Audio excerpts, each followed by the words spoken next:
This episode of the Comlink is brought to you by our new sponsor, tblocks.com. For just $10, they'll send you a new t-shirt each month of your own style. You can choose whatever you want here. Of course, this month I got Master Yoda from Star Wars, how appropriate.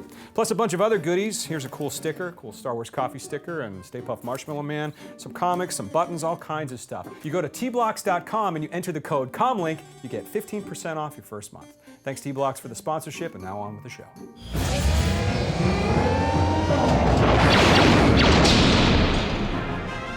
Hey Comlink fans and aficionados of that galaxy far, far away. We are back here on the Comlink. I'm David Collins. Amy Ratcliffe is out sick this week, but joining me is the esteemed writer, director, producer, JC Reifenberg. JC, heck of a Star Wars week. Yeah. Big, big week. I mean, we should take it down in chronological order because so much happened this week. What was first? It was the poster was first, right? The Force Awakens poster came out. What was that? Cool. Sunday or Monday? Sunday. Last Sunday, a week ago. A week ago, okay. What did you think? You know, it's Hollywood, right? I like it, I didn't love it. Okay. It's okay, it's an okay poster, people. Like, you don't have to hate it, but it's a Photoshop job. You know, I want to see a return to great movie posters, painting, artwork, making it artwork. Like, not taking key, production stills and tracing them and montaging them together in Photoshop. Well, now, okay, just to play devil's advocate though, there's some pretty amazing things about that poster though too. So, for example, like I love that the Kylo Ren lightsaber and Rey's staff were kind of drawn in parallel together with Finn and the blue lightsaber on the other side. It was great to see both Han and Leia on the poster. There was a lot going on, though, admittedly. Like, there was a lot of stuff going on in that poster. And who is that, like, new little, like, weird droid that looks kind of like one of those Numa medical droids from... Yeah. Yeah, Esita, Oida. But, so, I don't know. But one thing about that, though, is that the poster did do a good job of piquing my curiosity because of that very same thing. You know, I did like that. Obviously, it's done in sort of the Drew Struzan style, but it's not Drew Struzan, right? But it's close. What do you think? Does it match? No. No, not at all? No. Somewhat? At least in style or color, temperature maybe? It feels very... I mean, these are all kind of center focused, right? And that one is it's almost like on this horizontal line because of the prominence of the staff and the lightsaber. I still like it. I think it's cool that... that Daisy Ridley is the focal point of that. I think that's really cool. Like, you've got, I mean, that poster tells you something that we didn't know before. Like, movies about her, right? Potentially, yeah. And then, did you see 20th Century Fox's tweet? No, I didn't. What'd they say? Said, where's Luke? Where is Luke? That was Luke? Amazing, actually. And okay, well, this is actually a good segue to the trailer. So you didn't love the poster, you liked it. I thought it was great. Look, if I had room for 7 posters on my wall, Rourke, you gonna do number 7 over here? Of course. Rourke is doing poster number 7. So there's someone that loved it there. Is it gonna go on the ceiling? Yeah. No. You need a bigger wall. Yeah, just imagine 5 years from now what it's gonna be like with all those posters. But all right, so you talked about where is Luke. Let's talk about the trailer. Obviously, Luke was missing from the trailer. Luke was missing from the poster. But there was so much awesome in that trailer. What was your reaction? Every time I watch a new piece of Star Wars, I watch it kind of like emotionless. And then I watch it again, and that's when I allow myself to like feel again after I've kind of let it like sit. And I actually watched it with Rourke over here. He DVR'd it. I was at work. I couldn't see it. I was saying I didn't want to watch it on my phone. And I came over and you know what was really cool is I felt like it was a good third act to the other trailers. Like the trailers almost tell a mini story. And I loved how they addressed the audience. They talk to you, There's been an awakening. Have you felt it? You have that power too. And then it's, just let it in. Yeah. It was super well done, and I loved that it asked more questions than it gave answers. That's brilliant. I'm so relieved you loved the trailer. So yes. Poster you liked, but the trailer you loved. Yeah, It was what it needed to be. I have to echo that sentiment. I mean, I thought the trailer was perfect. I mean, it really did do exactly what I wanted out of it. It gave us a little bit more, but not too much more. But it gave us a couple of things to kind of get our minds thinking about what we're going to see in December, particularly the scene with Han Solo and Rey and Finn. You know, here's the guy that's like, look, kid, I've been all around this galaxy. I've seen a lot of crazy stuff, but I've never seen anything that makes me think there's one all-powerful force controlling everything. Suddenly, the cynic is the believer. What does he say? He says, there have been stories, you know, the light side, the dark side. It's all real, all of it. How amazing. What a huge character arc that is. And even then, in that, as lifelong Star Wars fans, my immediate reaction is like, Han Solo is telling me that this is real, that this is a real thing. There's a double meaning there. Like, Star Wars is real, finally! Hey guys, I'm actually in this movie. No, seriously, this is real. This trailer, you're going to see it in December. Yeah, this is all real, all of it. I know, it's almost hard to fathom. Yeah, it was so cool. I loved I just, starting with Rey again, like, who are you? I'm nobody, you know, and like kind of like gazing off into the distance reminded me a little bit of young farm boy Luke. And no spoilers, I don't know anything aside from what I've seen in the trailer. It's all just kind of teases at exposition, right? Yeah. But it felt really Star Wars to me. It felt, you know, it's cool to see the new Millennium Falcon like hyperspace shot. But like when you see Rey on screen, that I feel like any of those shots could have been dropped into A New Hope and it'd be seamless. There's something about this new cast that just feels like Star Wars. Oh, it's so good. You know, it just the whole thing, and I also like that it was still so open-ended that I don't know exactly who the film is following the most. And I love that because I feel like there's still so much that we don't know going in. Well, and the other shot that I loved is Oscar Isaac jumping out of the X-Wing and he walks underneath it and he and like Finn kind of like bump shoulders. Yeah, like, yeah. What a great moment. That reminded me of the like Anakin Skywalker meet Obi-Wan Kenobi. Like you know that moment is going to play huge for the rest of the sequel trilogy. Yeah. You know, you don't know why, but you know that that's special. Yeah, and it's also got this kind of all pilots to your stations type of thing. Yeah. We just, my wife Laura and I just watched episode 4, New Hope, last night. We just threw it on. And it's actually been a while since I've seen it. And I was just looking at it going, God, you know, after seeing that trailer and after seeing this, I think there's just going to be a really, really strong tie to the classic trilogy with episode 7. I can't wait. It's super exciting. Yeah, very, very cool. Now, so one of the things that I wanted to talk about the trailer, I think, you know, a lot of people have asked me this on Twitter. One of the things I wanted to talk about with the trailer was the music, okay? The music was awesome. I thought it hit every note that it needed to, forgive the pun. But it was emotional. It was great hearing Han and Leia's theme. It had its own trailer language, you know, with the piano in it and the way it just soared along with the Falcon. I loved at the very end how instead of giving this big explosion at the end, it went really quiet and just ended with da da da da da da da, right? Luke's theme, even though Luke wasn't in the trailer, his theme was in the trailer at the very, very end.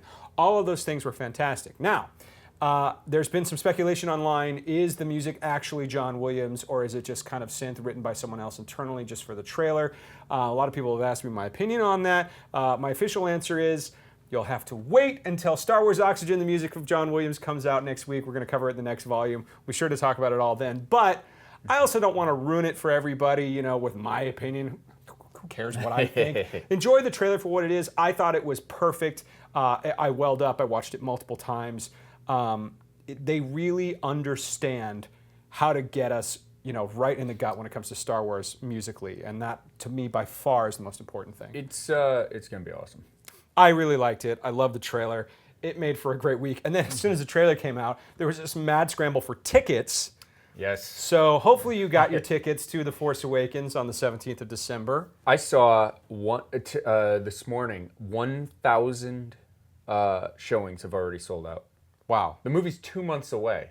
Has that ever happened? I don't think so. I think it shattered records. And I know it, one of my friends was like, we went to a movie theater to pick up tickets. And one of my friends was like, you're not just going to buy them online? It's 2015. I'm like, it's going to crash all the servers. And that's exactly. And in UK, it crashed all the servers. Well, we woke up to the BBC article that Fandango UK had crashed. Was it Fandango? Yeah, I think had crashed. So, I mean, you guys woke up knowing, okay, well, this is not going to go well. These servers are going to crash. So you went to the box office in the morning. Yeah, we were able to pick up tickets a little bit early. And then someone got their hand slapped because you're not supposed to do that. So it didn't work for me. I wasn't able to do that. I had to wait like everybody else. But you guys were able to secure some tickets, right? So how many times in opening day are you going to see it? Sorry, for full disclosure, how many times are we going to see it opening day? Just twice. So we're going to go see it at our comfy Dolby Atmos local theater. Stadium seating. And then we have Mann's Chinese IMAX 3D for 2 o'clock in the morning. 2 a.m. people. Star Wars 24/7. Yeah. Right? Yeah, that's going to let out at like 4:30 in the morning. We'll see the sunrise talking about The Force Awakens on Hollywood Boulevard. But realistically, like we're going to see, so we have tickets, we're going to see it at 7:30 on Thursday. Thursday. Is the first one. We're not going to be able to sleep. Yeah. Between then and the next time we see it. Sure. I have a feeling we're just going to be like geeking out the entire time. Yeah. We should just Periscope it. Right. Comlink Periscope it. Probably not a good idea. Just piracy, it's a movie. No, I mean our discussion in between showings. Not actual us sitting in the movie No, theater. that's not a good idea. Yeah. But yeah, I'm super excited. I got that weird, and you guys probably get it too, when a big Star Wars event is going to happen like Force Friday, you go into like a little bit of hysteria. Yeah. Where you're just like, tickets are, what if I don't get tickets? What if I don't get tickets to the first show? What if I don't get, and you go into like panic mode. Mm-hmm. You lose, it's weird. You lose your mind. Just like Force Friday, I lost my mind. I was like, I'm going to get one thing. I'm going to get a BB-8. And I walk home with like 10 things going, oh, I can't believe I spent all this money. What am I doing? So yeah. Star Wars. I've got my tickets in a Altoids tin. It's tucked in to my desk at home, just in case like the house burns down. The tickets will be protected. Oh my god! I opened a safe deposit box for my tickets, and that's great. That's great. I mean, because if the house burns down, let's face it, I'm going to need to go see The Force Awakens on opening day. We might have a problem when it comes to Star Wars. Well, that's great. That's great. So, I mean, already we had the poster, we had the trailer, we had the frenzy for tickets. Hopefully everyone was able to get their tickets. If not, they'll be able to see them the next day. I can't believe it's already this close. Oh, I know what I was going to tell you. The Alamo Drafthouse theater chain, their CEO actually issued an apology for everyone that was trying to get tickets online. And in that apology, he said, look, we wanted to make this a great day for Star Wars fans, and here's how we prepare. Here's how we prepared. We had additional servers going online that could on the fly increase the bandwidth and take the load of everyone hitting the servers trying to get tickets. We had been preparing for it for 9 months, and it still crashed. Wow. And what it crashed was, it didn't overload, it crashed the actual ticket system itself. And so rather than the website or something like that. And so the second Fandango got back up, they had to reroute all of their tickets through Fandango, but he apologized. So like even that business, the ticket industry, had been preparing for this for months and still couldn't keep up with the demand. It was unprecedented. So that says something about Power Star Wars. You mentioned Alamo Drafthouse. Did you see the exclusive? If you go and see Star Wars at Alamo Drafthouse, do you know what you get? No. Beer mugs. They have like beer mugs with Force Awakens imagery on them. Alcohol and Star Wars. It's root beer mugs, right? Yes, root beer mugs. Okay. Well, it's Alamo Drafthouse, right? You can have draft root beer. But yeah, they kind of reminded me of the old Burger King glasses, which were really cool. I would love it if they had more of those glasses, like the old Jedi Burger King glasses. Comlink trip to Texas, Austin. Okay, yeah, road we'll just trip. have to see it in every state, I guess. Road trip. Maybe you guys can join us. I'm not sure. But yeah, it was pretty. There's some cool exclusives, and we're not doing it. Are any of you guys doing the marathon? Are you guys doing the marathon? I haven't decided if I'm not doing 7-movie marathon. I might do the marathon, or at least I might do one of them or something. I'm not sure. I'm definitely doing it at home already. I'm going to do it at home, but yes. Maybe over see it in theaters. several days. Yeah. Well, after we had the trailer, so Wednesday night, of course, we had a new Star Wars Rebels, which came out. You've been following Rebels. Yes, I caught up on Rebels. Okay, caught up on Rebels. Finally. Thoughts about the episode? I dug it, man. It's like it's turning into Clone Wars a little bit. I like kind of the. It's like the best of both worlds. It's all kind of combining. Yeah. It's weird too because like I didn't love Clone Wars season 1, and I binge watched season 1 and kind of like struggled through it and then really fell in love with it during season 2. And I kind of did the same thing with Rebels and like Ezra, who I didn't like for season 1. Now, you know, we're 2 plus a special episode into season 3, and he's growing on me the same way Ahsoka did in Clone Wars, where I'm like, oh, he's starting to find, like, they're all starting to find their footing, and like, it's like any, you know, if you go back and watch Seinfeld season 1 or Friends season 1, Right. you're kind of like, what is this? But once they hit their stride, man, it's really going. It was great to see the AT-AT walkers. Amazing AT-AT You know. sequence in general. Yeah, it felt very Star Wars to me. And I mean, to go back to your comment, I think there's a phenomenon in general with Star Wars where, you know, when you're introduced to something new, it sometimes takes you a while for it to feel like Star Wars. But like the thing about TV that I'm noticing is that the character arcs are longer and slower than they are in a movie. So you brought up Ahsoka. When Ahsoka showed up on Christophsis, she was, you know, hey, Sky Guy, and who is this young Padawan? And this is new. This wasn't in the prequel movies. I'm not sure what to make of this. By the time you're at the end of the series and she leaves the Jedi Order, if you go back and watch that movie now, makes it's sense. a totally different Yes. experience, right? Just you brought up, you know, Seinfeld or Friends or something. It's the same thing.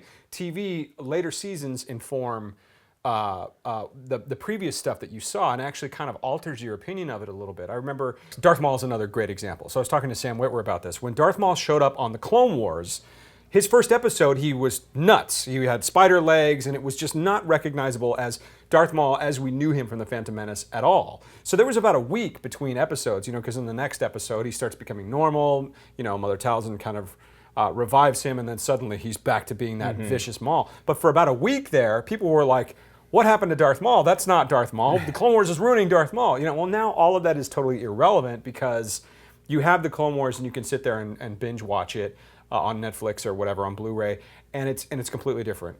Rebels, probably the same thing. I actually loved that Ezra started out having to make a really tough decision to risk his life to join these rebels who he barely knew, rather than stay and hide in his little hideout. But I love it even more now that in this new episode, he's the one that's trying to tell Kanan, no, look, Ahsoka says trust these guys, we have to trust these guys. He actually said that in the last episode, but in this episode, we have to turn around. You know, it's part of the mission. And he actually convinces Kanan to turn around and join them and save them as the clones were prepared to die. I just thought of this, is it's almost echoes of the prequels in a cool way. 'Cause you're seeing prequel era Rex and you know, walkers, and then you're seeing sequel era original trilogy walkers, and you're getting Ezra, who's this kid, basically saying like, we got to help my friends, I got to help my friends, like Luke. Whereas then you have the old dogmatic Jedi who's like, you know, the Jedi do this and we do that. It's kind of really cool. It's a mashup. Visually, as well as in their character arcs. You're right on that line between the prequels and the original trilogy. Rebels, it's such a great point. Rebels is like the perfect prequel-sequel trilogy mashup, and you're seeing those worlds collide. And suddenly, just like when you had your prequel action figures and your sequel action figures and you'd play with them together, Rebels is doing that, you know, every week on our TV sets. And I think that its potential it's proving to show its potential right now, and its potential is seemingly limitless. I mean, I can't wait to see where it goes. And how great were those clones when the Jedi were doing their thing with the lightsabers, and Rex goes, it reminds me of the good old days. You know what I mean? It's so meaningful to them. And then when they finally embrace, you know, when Ahsoka and Rex embrace at the end of the episode, did you see Ashley Eckstein posted a picture, her universe picture on Instagram, and it was Rex and Ahsoka hugging and Dee and Ashley hugging on stage. Oh, I didn't see at that. Celebration. That's cool. You know, when Dee was announced to be a part of Rebels. And it's great when life imitates art, art imitates life. Back to that whole thing again. But I'm a huge fan of season 2. Just like the Clone Wars, I think the show is really coming into its own and really finding its voice. That's really well said. Yeah, and great action with the. It was fun. It was just fun to watch. You know, kind of reminded me of it reminded me of Wrath of Khan, where they go into the nebula and they can't see each other. Yeah, and there's that game of cat and mouse. You know. Yep. Really good stuff. So. Just being a movie geek, there's all these hidden little gems and ideas. Well, and they finally got the Sandstorm in. into a Star Wars canon, right? Good It point. Finally got the Sandstorm in. That's right. The Return of the Jedi Sandstorm is now back into Star Wars, so that's great. There's something else that happened this week, and since you're here on the show this week, I really wanted to talk to JC about this. There was a Star Wars Battlefront commercial that came out that I thought was just brilliant in terms of the emotional notes it hit. You saw this. I loved the Battlefront commercial. Somebody, I think, sent it to me, or I saw it trending or something, and it's just so cool because it's us. It was all of us, and you watch this guy like break free of his like corporate chains, and the best part about the whole thing was, it's this nostalgic piece where this guy is sitting at this desk in this corporate office, and he's looking at his old Kenner R2 and flashing back to the great times he had as a kid with his best friend, and it builds and builds and builds, and you see his friend come up in an X-Wing, and you're like, oh my God, this is so cool. And then the friend like stole an X-Wing for him also, like, hey, we can still save the day. And R2 gives that sort of like beep, which is just like come this sort of beckoning beep. It was so awesome. I loved that it was a commercial for a video game, but it was like about friendship. It was like about Star Wars and friendship, and it was so well done. Fantasy fulfillment, complete fantasy. You guys have to like go watch it. Like it's so awesome. Well, one of the reasons I wanted to bring it up is because you, JC, you wrote, directed, and produced with James Arnold Taylor, and a bunch of us worked on this. Rourke, you worked on it. A short that came out about a month ago called Summer '78. And it had kind of the same emotional resonance as that Battlefront trailer. It was kind of hitting the same notes. What is it about what's going on with Star Wars right now and this idea of coming back to our childhood, even more so than in the prequel era? The prequel era seemed new and exciting, whereas this is like somehow a return all the way back to the beginning. Well, I think part of it just starts with, you've got Han, Luke, and Leia again, and Kevin Smith says it best. He's like, these are family members that I care about more than my own family, who aren't actually real people. No offense, Mom and Dad. These are people who, I know for my case, like I watched Star Wars growing up, and that taught me about right and wrong and good and evil, and that you do these things and you don't do these things. This is how almost how you're supposed to act. It was almost like it's like a moral compass almost, and I think it was like that for a lot of people our age. Sure. Without you didn't grow up cognizant of that, but Han taking the money and running. That's why it's so great when he comes back. You, in that moment as a kid, you're like, oh, I'm always gonna come back for my friends, and now you get to see these guys again for the first time in 40 years or 35 years or whatever it is, and I think for the people who grew up with them, that's really exciting. And this is the third time around with Star Wars, right? When the prequels are coming out, it was almost like a rebirth. Here we are seeing sort of the third. Now we have like a Star Wars popular culture trilogy, right? Like it's spiking again, and for the next 5 years we're seeing this spike, and it's really taking us back to the beginning. One of the things that your movie did really, really well was it captured that sort of childlike innocence that we all feel even now. Watching trailers, when I saw that trailer this week, when I saw the poster this week, Rebels, it brings you back to this sort of something at your core, right? Yeah, and in Summer '78, and in the Battlefront trailer, they use the action figures as the catalyst for that, right? And that's because that's what, in 1977, you didn't even have Star Wars on videotape in '78 or '79. There was no such thing as home movies, VHS. And so those action figures were your Netflix. They were your Battlefront. They were your, your television. Right. So you created your own things, and I think that's why people have such a strong tie to the action figures, and they link those so strongly together. Amazing. Well, and Summer 78, in case you haven't seen it, it's up to almost 100,000 views if it hasn't broken it already. We're probably close. Very close. Maybe you can help us break it. If you haven't seen it, it's a short about a young boy. You don't know who it is. It's revealed at the very end to be someone very significant in the Star Wars saga. And this is something that you wrote and came up with a while ago. Was it after seeing the first trailer, or was it even before then? It was when they were talking about doing the Star Wars Fan Film Awards and bringing those back. And so it was like, yeah, I'm not going to do one. But like, of course, my brain started working, and I came up with the idea. And what, back in about a year ago this week. And that's when you came up with it. That's when I came up with the idea, and then it took 6 months to finally decide to do it. Get it to happen, make it work. But yeah. Well, yeah, I was really fun working on it, and it was really even more fun to watch. It's a fantastic short. If you get a chance to see it, be sure to check it out. 3 minutes. 3 minutes of you your can time. Watch it on your phone. It'll take, Nice little nostalgia nugget there.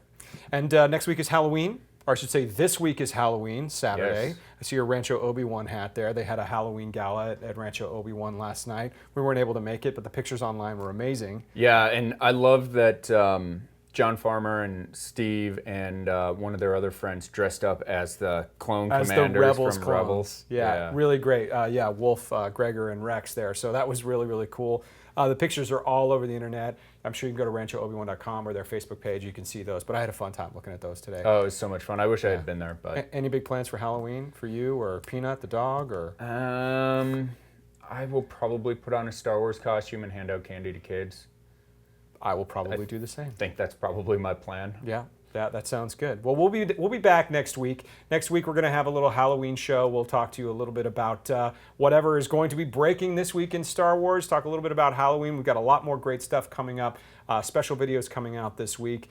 JC, thanks so much for joining us. Yeah, and hopefully Amy will be back next week, too. Yeah, I hope so. And we could probably continue talking about what happened this week next week, because there was so much stuff. But another episode of Rebels next week. Another episode of Rebels. We'll definitely be talking about that. And 1 week closer to The Force Awakens, I know, which is crazy. Really, unbelievable. Absolutely unbelievable. Well, for the Comlink, everyone, Rourke Dreher, JC, Reifenberg, Amy Ratcliffe, myself, thank you for watching. May the Force be with you. We'll see you next week.